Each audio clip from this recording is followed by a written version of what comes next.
Welcome to an all-new JAT Drive. JAT Drive, sponsored by JAT. I have no sponsor. Mountain Valley Water is the official water of the JAT Channel. So cheers to Mountain Valley Water. There you go. Welcome to another JAT Drive. I'm driving into the sun today, everybody. So you may get a lot of really blown out shots. And for those of you that know camera stuff, I mean that it's like really kind of overexposed on my face if the sun's hitting it. For that, I apologize. But for right now, there's a big tree blocking the sun, but I'm about to get on the freeway, and then I'm going to be probably driving right into the sun. So some of this may look a little funky today. If so, I apologize. I'm out here in the valley. So in Hollywood, LA, so for those of you that don't know Hollywood and all that, I very rarely actually go into Hollywood to record anything. I'm looking, my battery may die here. I may have to change my battery in a minute too. But I very rarely actually drive into Hollywood. I drive into the Valley or Burbank or Studio City or Santa Monica. These are the various places that most of the time you end up doing voiceover jobs. Burbank is primarily where most of the studios are for the work I do, because most of the work I do is animation, and that's where so many of the animation studios are for voiceover. Burbank, Studio City, North Hollywood. So these are all the places. But even North Hollywood isn't really Hollywood. I don't know why they call it. There's West Hollywood and North Hollywood. But Hollywood is actually downtown more. Although then there's downtown LA where like the Staples Center is and all that stuff.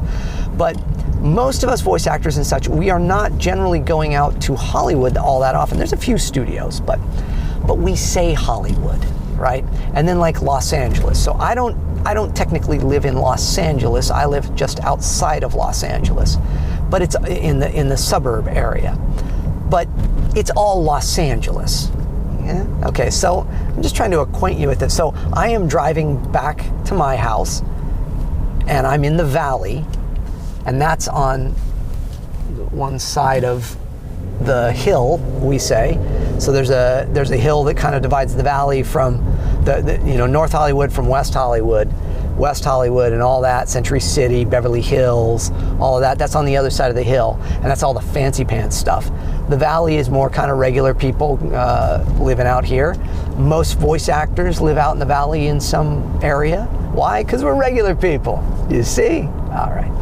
And what else can I tell you? You know what? I'm feeling like I need to change that battery. My battery's going to die here any minute. I can just feel it. So I'm going to change the battery, and then we're going to get right back to this, okay? Hold while I change the battery. Okay, battery is changed. I feel better now. I don't want to be going on and then look up and realize the battery died. All right, I'm trying to get on the freeway, but it's very crowded, and I can't get over to that lane and get on the freeway. But I kind of don't want to get on the freeway right there anyways, because the 405 and the 101 connect right there, and that's like a miserable spot. You'll sit there forever. So I'm going to take the side streets. So that's another thing you have to do if you're going to be out here. Is you learn to take the side streets, because the traffic is bad pretty much on the freeways all the time. So this is a little like, history. This is not what the JAT Drive was going to be today, and probably won't end up being, but I'm giving you this is again more of the kind of the day-to-day of if you're, considering coming to Los Angeles, Hollywood, to be an actor or performer or something like that. This is the stuff you're going to have to deal with on a regular basis. How's my microphone? Good? All right, good. So I'm trying to give you just more kind of regular, just hanging out with me type vlogs here with the JAT Drives. More stuff to come soon though, other videos and things to come. But for now, I'm glad you all have been enjoying the JAT Drives. So anyways, so I am in Studio City right now, and Sherman Oaks is where I'm kind of leaving Studio City, getting into Sherman Oaks. Everything's all just kind of connected, But so I'm driving back home, just trying to get home. That's all I want to do. I just want to go home. And I'm going to have to take all these roads just to try and get home. And I've got to get home in time to get into my booth and do some promos for Fox. Anyways, Welcome to a JAT Drive. And I was going to talk about today, just going to tell some stories about some of the most famous characters I've got to do and the stories of how I became those characters, or because I think that's a common question. How did you get the job of Obi-Wan Kenobi? Oh, you were Leonardo in the TMNT movie. How did that happen? How long have you been Fred Flintstone? What's the story there? There is a sound. I think my jacket is in the back seat, and I don't know if you can hear it on the microphone. I don't think it's picking it up, but like the buttons or the zipper are going, and it's driving me crazy. Anybody else like me? All I want to do is pull over and fix that, because that's going to go the whole way home. That's going to drive me nuts. Anyways, all right. You're like, I never knew James Arnold Taylor was so ADD. Yes. All right, so how did I get all these various characters? Generally speaking, auditions. Now, we all understand the audition process. Auditioning is pretty much the same for anything, on camera or voiceover. You get a script, and then you have to present yourself within that. The difference is, of course, between on camera and voiceover is of voiceover, since it's just voice, you don't have to memorize it, you can just read it. So you get in your booth and you read it, or you're at your agents and such. So now most of the roles that you all know me as, Obi-Wan Kenobi, Fred Flintstone, Johnny Test, Leonardo the Ninja Turtle, Tidus from Final Fantasy, Ratchet, all these different characters, I auditioned for them. And that's how I got the roles. Let's start with, what's the first one? Tidus would be probably the first that was, out of all of those, that was really the biggest deal. And that was in, what was that in? Was it like 1999 or 2000, or was it like 2000? Yeah. And I was doing a show. For those of you that have heard this story already, sorry. Some of these stories, a lot of you may have heard all of them before, but I thought it's good to at least have a JAT Drive where all of them are all together in one place, and it kind of answers the questions. So I was just down the street, actually, from where we are right now. I'm on Ventura Boulevard here in Sherman Oaks. And actually, we're about to pass the Sherman Oaks Galleria, which was made famous in what movie? Fast Times at Ridgemont High. That's right. It is no longer really the Sherman Oaks Galleria, although they call it that, but it's completely different now. Like, they demolished that entire building, and now it's like an outside al fresco mall. It's all very shishi, high-end stuff, and there's an ArcLight theater in there and stuff. But back then, it was just typical mall, and that's the mall from Fast Times at Ridgemont High. Although the outside shot is the mall in Santa Monica at the Promenade. There you go, a little fun fact for you. All right, so anyways, down the street from here, there's a studio called Studiopolis, and I was at Studiopolis recording a TV show that was based on the movie Atlantis, The Lost Empire, and I was voicing the character Milo Thatch. Milo Thatch, Jiminy Christmas! We've discovered the lost city of Atlantis. I was doing that, and I got that part. Through, I don't know if it was an audition for Milo, or if it was because Disney had used me for the film, and Disney used me for the film because I had already been doing things like Stuart Little and such for Michael J. Fox. And they knew I could do his voice and that I sounded like him naturally and such. So I had done his voice for the video games of Atlantis while the movie was being made. And then the movie was still not out when we started making the TV show. They decided they were going to make a TV show, and we got picked up for 18 episodes or 24 episodes. And we got picked up for that. Greg Weisman was the director. And it was was such a fun show. And I remember it was between me, I was driving home like this. I got a call from my wife who manages and works with my agents and stuff in that. She's always been my manager. And she said, the agents just called and they said the part of Milo is between you and Michael J. Fox right now. And I was driving not far from where we are right now. I was taking the back road, so I was just a couple streets over. Driving, that's funny. I love how those time out like this when I'm telling these stories a lot. And she said, it's between you guys. And I went, well, I think we know who will get that then. I won't hold my breath. And then within a few days, they called and said, Michael's decided, he's not going to do it. It conflicts with his schedule or what have you, or, it just wasn't going to work. And the part's yours. Huh. And that was my first series that I ever booked, and I was the lead. And everybody else in it was from the film. It was all the real folks who were all wonderful voice actors. Corey Burton, Cree Summer, Frank Welker, Don Novella, who played Father Guido Sarducci, is the Pope on a rope. The only other person that was not there was, I'm feeling really awful that his name is completely escaping me right now. Hey Vern, Ernest, remember?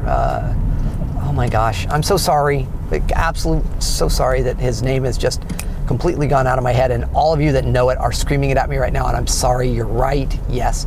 He had passed away. So they had somebody else playing the voice of Cookie, the chef, because he had done the voice there. And so, but other than that, it was all the rest, the original cast from the film. And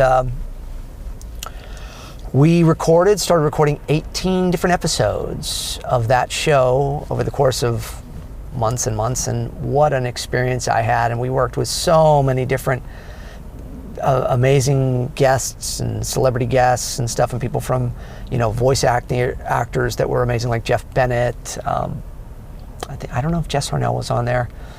Maurice LaMarche, Bill Fagerbakke, Clancy Brown, Tom Wilson. That's where I met my friend Tom Wilson. And George Takei. Yes, oh my. All these wonderful guests on that show. And we recorded 18 episodes, and then the movie came out and didn't do as well as Disney had hoped, and so they decided to not make the TV show. Denied, rejected. It was the beginning of my career. I should have seen a sign. And they instead took 3 episodes and turned them into a direct-to-DVD release called Atlantis: Milo's Return, the sequel to Atlantis: The Lost Empire. So, and I played Milo in that, and many of you may have seen that. I know it's wild when I do cons and stuff. People will find out, you were Milo in that? Oh my gosh. And Diedrich Bader. Diedrich, of course, fantastic actor, and he was the voice of Batman on Batman the Brave and the Bold, and I was Green Arrow on that.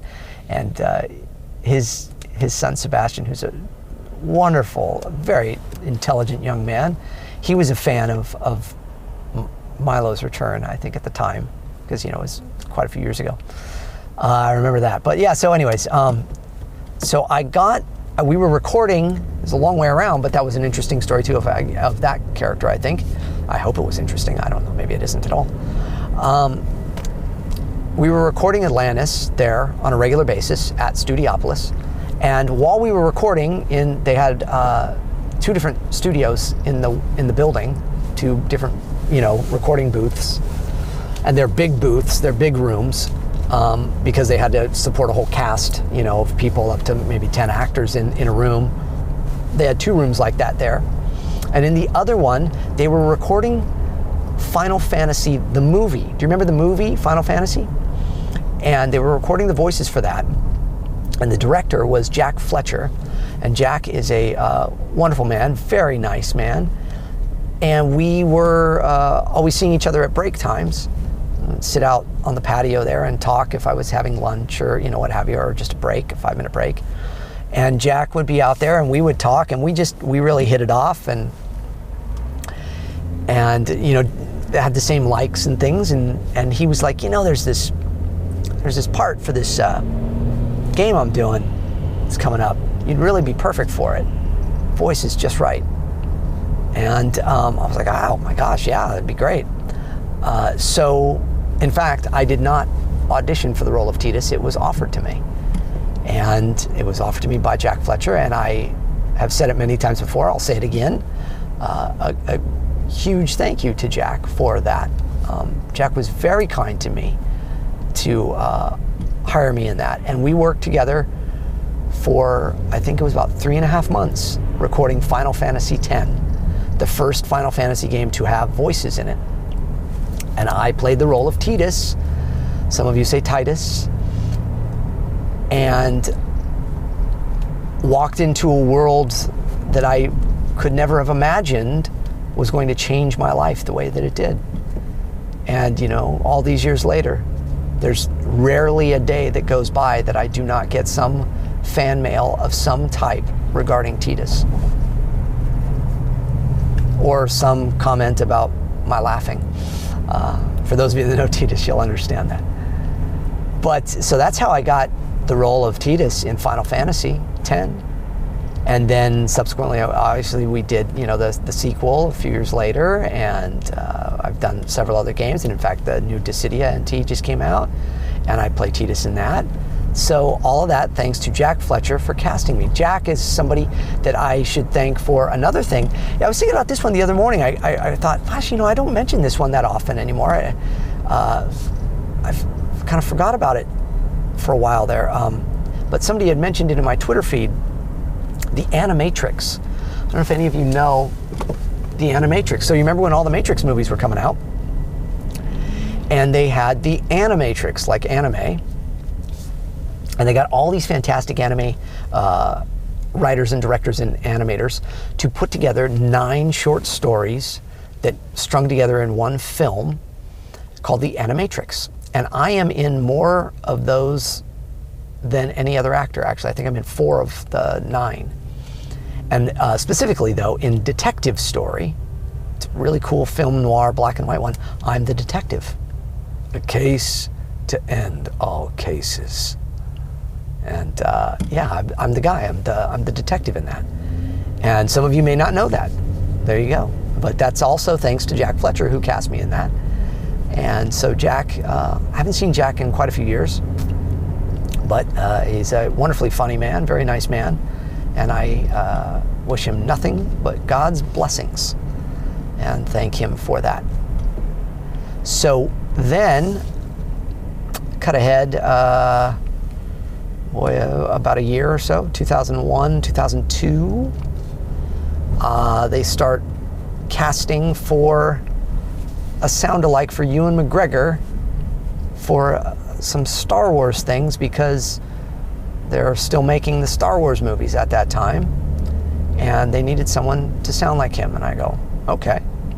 Well, I remember I go to my agents were ICM, and I went into the agents and I read out of the booth there. So the agents have booths there where you would read, vocal booths, then you would go in and read and audition. And I remember very specifically they had a couple of sound files from Attack of the Clones and from Phantom Menace of Ewan's voice playing, and I listened to him over and again, and I thought, well, I already sound like him. I know I'd sound like, I think I had done some of his doubling for something else before that. And I knew that vocally we're in about the same range. And so like if you ever hear Ewan McGregor doing an American accent, his voice sounds pretty similar to this. It's just kind of right in there. And he affects it a little to give it an American accent and take away his accent, his Scottish accent. So I thought, okay. I sound like him, I think, vocally enough. So let me just more so concentrate on Obi-Wan Kenobi. What is Obi-Wan? Because I remember when I saw The Phantom Menace, specifically, I can see it in my head right now. that first, I have a bad feeling about this, Master. It's not about the mission, something else, something elusive. I may not be getting the lines exactly right. Forgive me if I didn't quote it exactly right, but I thought, oh, he is doing Alec Guinness. I have a bad feeling about this. It's not about the mission, Master. He sounded like a young Alec Guinness doing. I have a bad feeling about that's what he was doing. I thought, oh, that's awesome. So I thought, okay, it's Obi-Wan Kenobi. And we know Obi-Wan, you don't need to see the identification. These aren't the droids you're looking for. All right, and then he's younger, and then it's Ewan McGregor, and he sounds kind of like me. And so, Palpatine's a politician. It was line. I think it was some of those lines, from Attack of the Clones and stuff. And so I went in, I read the lines, and they were just matching him. And then like a week later, my agents called and said, you got the part of Obi-Wan. I go, well, what do you mean they got the part? I booked the thing. Because I thought it was just a sound-alike for him for like some trailers for the movie. I didn't think it was any. They go, no, it's a Star Wars cartoon. They're doing a Star Wars cartoon called The Clone Wars. I went, what are you, crazy? And I'm going to play Obi-Wan Kenobi? Yeah. Oh my gosh. And this was, of course, the micro series of The Clone Wars. This was not the Clone Wars that you all know, the CG. This was traditional animation done by Genndy, who did Samurai Jack, and just beautiful animation and so well done, and really compelling stories with very little dialogue. I mean, Samurai Jack was the same way. Very little dialogue, but important dialogue. But a session for these, these were 3-minute episodes. So we would go in, and it would literally, I would joke, it would take me longer to park my car than it would be for me to go in and go, I'm on my way. Right. What was that? I have a bad feeling about this. That's what it was. And so I would go in and do those, and it was me and Tom Kane and Gray Griffin was doing voices in there, and it was a lot of fun. So I booked that. That was Colette Sunderman. Colette, I mentioned, I think in another one, she's the one that coined JAT. Colette booked me as Obi-Wan Kenobi the first time. And Genndy and her both were there, kind of directing through the sessions, and we would do the micro series. We did those at Cartoon Network, which is in Burbank. And, excuse me. Need a little water. And so I would do those sessions, and they were great fun.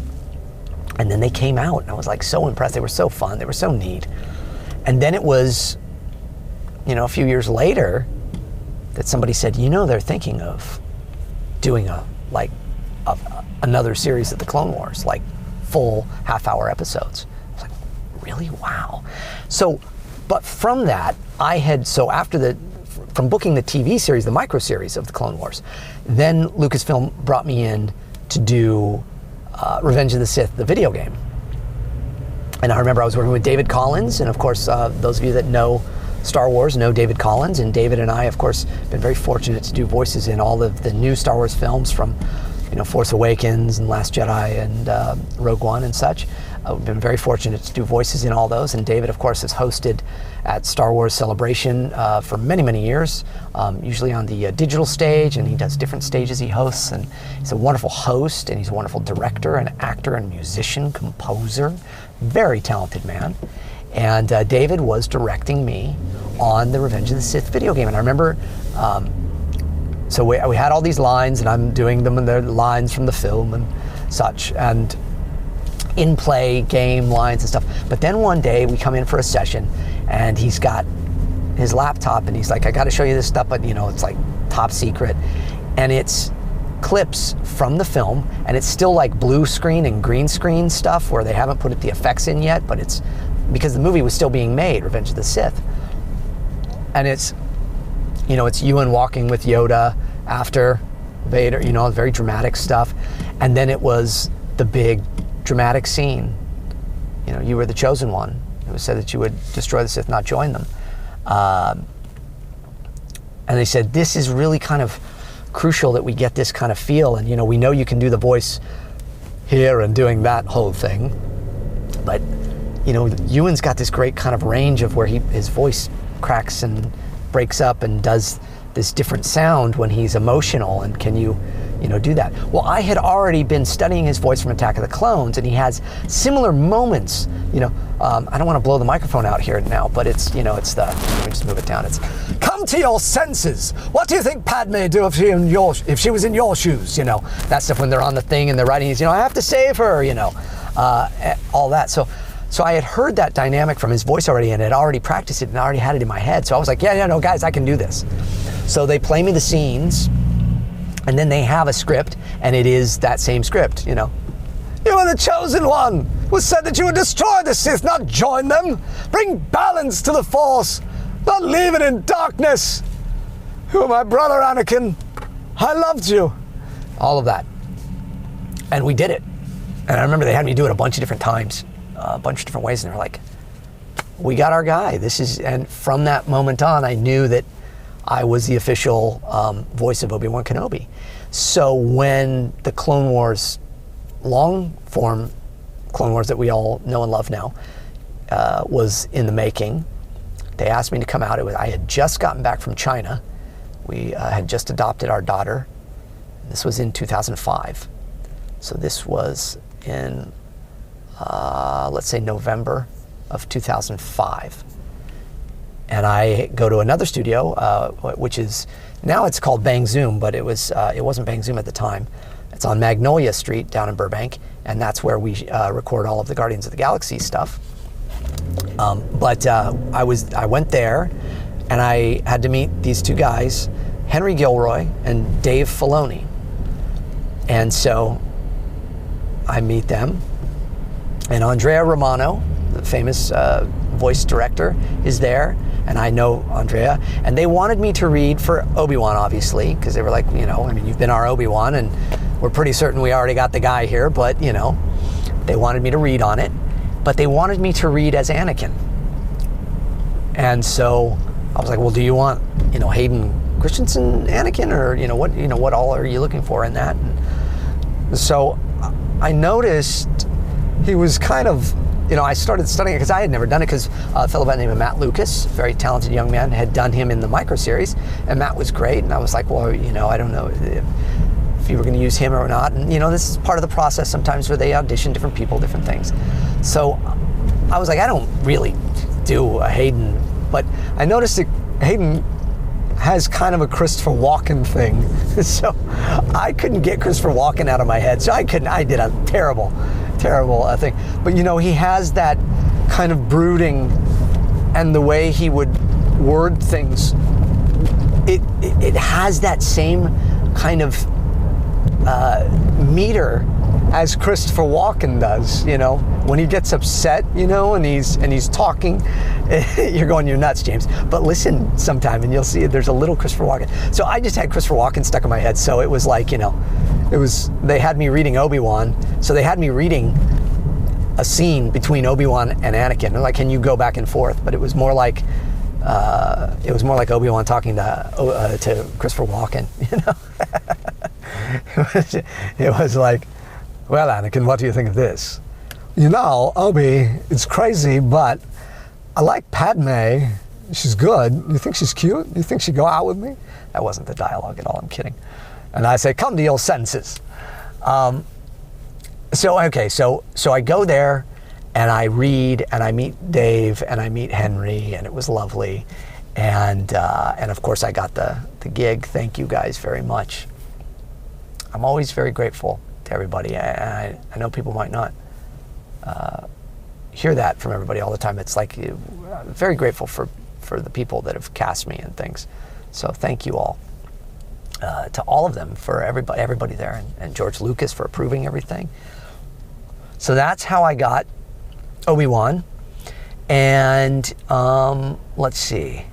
Fred Flintstone. Okay, so Fred Flintstone. One day I go into my agents and they say they're looking to cast the voice of Fred Flintstone. And I'm like, I mean, you got to understand. So for me as a kid, the Flintstones were huge. I've seen every episode of the Flintstones cartoon. My sister and I loved the Flintstones. It was like her favorite cartoon. I love them, love them. So I'm like, yeah, this is great. And I think I can do this. I really think I can do this. Because they wanted me to match Henry Corden's voice, not Alan Reed's. And Henry's voice was a little more raspy. It was post Fruity Pebbles cereal, part of a good breakfast. Wilma, Bonnie, it was more there, you know. Oh, somebody took my Cocoa Pebbles. As opposed to Alan Reed, it would have been, oh, somebody took my Cocoa Pebbles. Wilma, Bonnie, he had more of the, he was down in here, a little more silky smooth. I've talked about the differences between their voices before. So I was like, I think I can do this. And I'm the least likely candidate for this job. So I am gonna put everything I can into it. So I made an audition tape in addition to the copy they gave me of Fred Flintstone auditioning for his own job. And it was all on audio tape, and I did all the other voices, and I did it in the style of the Flintstones, like, you know, the very kind of Don Messick-y kind of, all right, next, who's next? Flintstone. All right, give us what you got. Okay, is this microphone on? Testing 1, 2, you know, and all that. And Fred trying to audition for his own, yabba dabba do, yabba dabba dingy, yabba, what? You know, all right, yeah, that's great. Next, you know, here's your audition, Mr. Flintstone. You know, I don't know, I just did a bunch of voices and it was fun. And they liked that. And so it was a very long process, months of them auditioning different people all over the country. Thousands of people, as far as I understood, and they narrowed it down to a group, a small group, and then they narrowed it down to like 20, and then they narrowed it down to 7, and then they narrowed it down to 3, and it was me, Fred Tatasciore, who of course is the voice of the Hulk and so many other wonderful characters, and one other guy. I don't know who the other person was. I still don't know, and neither does Fred. We don't know who the other person was. I didn't see him, but I saw Fred the day. So they finally bring me in to read live with them, the director and Henry Corden, who was helping to choose the next person. And so they bring us in, and Fred had just finished. And Fred's like, you know, the person you would guess would get it, right? Because first off, his name's Fred, and he's a big guy. And I walk in, and the director, many of you probably already heard this story. If you saw the movie, I Know That Voice, or I've said it in other interviews and stuff, but the director literally looked over me like, okay, where's the guy? Where is he? You know, I'm like, no, it's me. And so they put me in the booth with Henry, and Henry Corden was such a gentleman, such a wonderful man. If you all ever watched The Brady Bunch, he was the one that owned the ice cream shop. He was the ice cream shop owner. He appears on all sorts. He was a character actor and many things. He was in the movie The 10 Commandments even. And just a great character actor, and I believe did some vaudeville and such back in the day. And Henry was just a wonderful, wonderful man and performer. And he was Fred Flintstone's singing voice. That's how he got the job of Fred Flintstone, because Alan Reed couldn't sing. So he was Fred's singing double. And then when Alan Reed passed away sadly in the 70s, they gave the job of Fred Flintstone to Henry, because that was a natural choice. He was already doing Fred singing and stuff. So he was getting ready to retire, and so he was there helping choose. And I go in and I'm reading the stuff, and the director, and again, forgive me if you've heard this story before, I've told it many times, but the director is like, no, he's not, his voice isn't deep enough. And Voder, that's the name of the engineer, he's a very nice man, and he's like, actually, his voice is deeper than Henry's. And okay, well, it's just not this enough or that enough or whatever. And I'll never forget, Henry goes, would you stop looking at him and listen to him? And he was right. he was right. And she goes, you're right, you're right.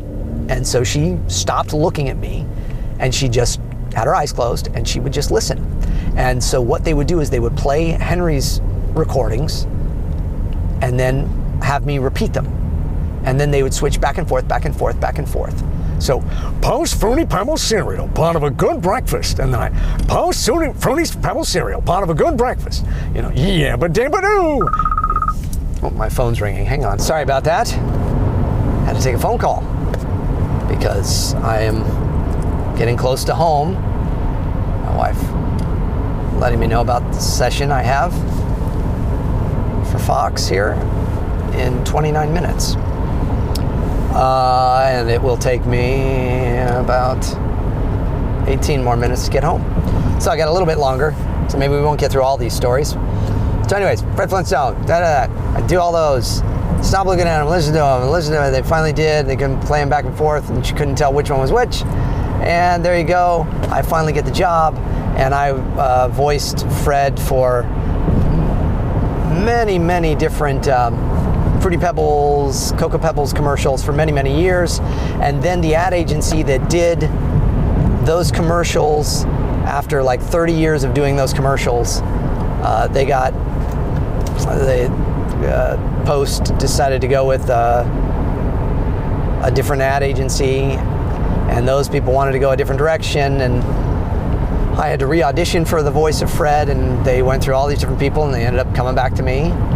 And then they just didn't really feel my voice of Fred was right, and you know, they have a right to that. And I told them they should use Jeff Bergman because Jeff does an amazing Alan Reed, and I don't think they use Jeff either. And I don't know who's on the commercials now, but when I hear him, he sounds like a very old Fred Flintstone. It's fine. I'm not trying to put down whoever is doing it, but it was a bummer to not. But I've since voiced him on other things. He has cameos here and there, and I still get to do Fred every once in a while. Jeff Bergman does his voice on things like Family Guy and different things like that, and the WWE Flintstones things. He did them, and he does a wonderful job. And kudos to him. Although I love voicing Fred whenever I can, and hope to get more opportunities to voice him. It's a character that I love doing. And let's see, Leonardo the Ninja Turtle, I was doing a movie called Cattail, which never, I think, got made. We recorded the whole thing. I don't know if it ever got made, but I recorded the whole thing, and then they ended up replacing all of us voice actors with celebrities, and I believe Sean Astin took over my part. And I remember talking to Sean about it at one point. He's like, "Oh, I'm so sorry." I'm like, whatever, you know, you're a bigger name. But while we were recording that film, the people that were making it were like, "Boy, wouldn't James?" They were in the process of starting to make a Ninja Turtles movie, and they're like, "Wouldn't James be perfect Leonardo?" And so they always kept me in mind for that, and they had me audition for it, and I auditioned.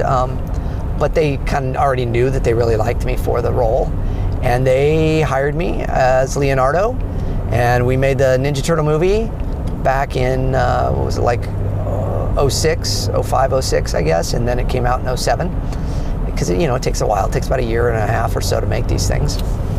And it was me and Nolan North and Mitchell Whitfield and Mikey Kelly, and we had a great time, and there were all these other voice actors, and then the Weinstein Company bought it and decided to fire all of the voice actors and wanted to get rid of us as well. But thankfully to Eastman and Laird, the creators of the Ninja Turtles, they said no, these guys are the voices of the Turtles to us, because when you hear the Turtles, we don't want you thinking, hey, that sounds like, Ashton Kutcher or David Spade. We want it to sound like Leonardo and Raphael. So these guys represent the voices of the Turtles, and we feel that they're really good. So we got to keep our jobs, but they did replace all the other voice actors. Nika Futterman was in it as April, and as the one female ninja character. Forgive me, everybody, her name is escaping me right now. That was replaced. She was replaced by two different people there. John DiMaggio, Kevin Michael Richards was in it.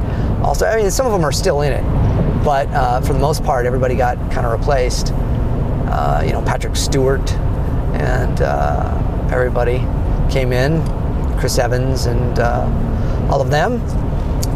And then they added Lawrence Fishburne as the narrator, which was a strange choice in my opinion. But and I got to work with him on one day there. He was recording his stuff while I was recording mine. And he's a nice man, interesting man. And they did all that. But so yeah, that was an audition. And it wasn't an audition. They had liked me already, and then they, so kind of similar to Atlantis. And that's how I had got that role. And we had been told they were going to do several movies. We were going to get a TV show out of it. They were trying to reboot the Ninja Turtles, and the Weinstein Company came in and kind of screwed that up. Well, looks like they've done that a lot lately. Okay, so. But yeah, that was kind of a bummer because that movie, the original script that was written was not the same. It got changed around, and of course Kevin and I, worked on Ratchet and Clank and stuff together. I'm flying all over here, but yeah, Ninja Turtle movie. It was supposed to become a lot more things for all of us, and we were going to be the voices of the Turtles long term. We were the new voices of the new Teenage Mutant Ninja Turtles, and we all know how that went. Then a couple years later, they did do a reboot of it, and they let us audition, but we knew we weren't going to really get the voices in that. And so there you go. But that's that's Hollywood. That's how it happens. But I did get to play Leonardo in a film version of TMNT, and Leo got to finally fight Raph in that, and you can choose who won, really, even though I know technically it looks like Leo didn't win, but maybe he let him win too. All right, so that's how I got those parts. So we've covered Obi-Wan, Leo, Fred, Titus. Sorry, phone call. Through, let's see, so what we covered? Leo, we covered Ratchet, no, we didn't cover Ratchet, that's the only one we didn't cover. Titus, Fred, Obi-Wan, and Leo. We didn't cover Ratchet. I'll have to cover Ratchet at another time because I'm almost home and I've got to get home and do this session. Animation Domination, the voice of Fox, although it's not Animation Domination anymore. Anyways, I'm rambling. Hey, please subscribe to the channel if you have not already. Hit that little subscribe button, that little JAT Show logo on the bottom of the screen if you see it. If you're watching it on your computer, if you're watching it on your phone, you won't see that. Just hit the subscribe button on the channel. James Arnold Taylor, JAT Channel. Subscribe to the channel. You'll see all sorts of fun things and hopefully hear some fun stories from me and take a little drive with me. And look at it, it's getting darker out too. So sorry if the camera is not picking me up as well. I can't tell. But subscribe to the channel, check out the stuff, follow me on Twitter, follow me on Instagram. You can follow me on Facebook, but I'm not on Facebook all that much. But I link my Instagram and my Twitter stuff to that. So if you see things on Facebook, if you follow me there, most of that is because I've linked it, and I don't generally check the Facebook one anymore because I'm just not on it all that much anymore. Twitter's kind of my go-to one. I'm on Instagram a decent amount too, but I don't like the fact that you can't do links on Instagram, and it's kind of funky, but I still reply. Anytime you see the replies, that's from me. Please follow me on those. Please check out my website, jamesarnoldtaylor.com, and thank you so much for subscribing, and we'll see you next time.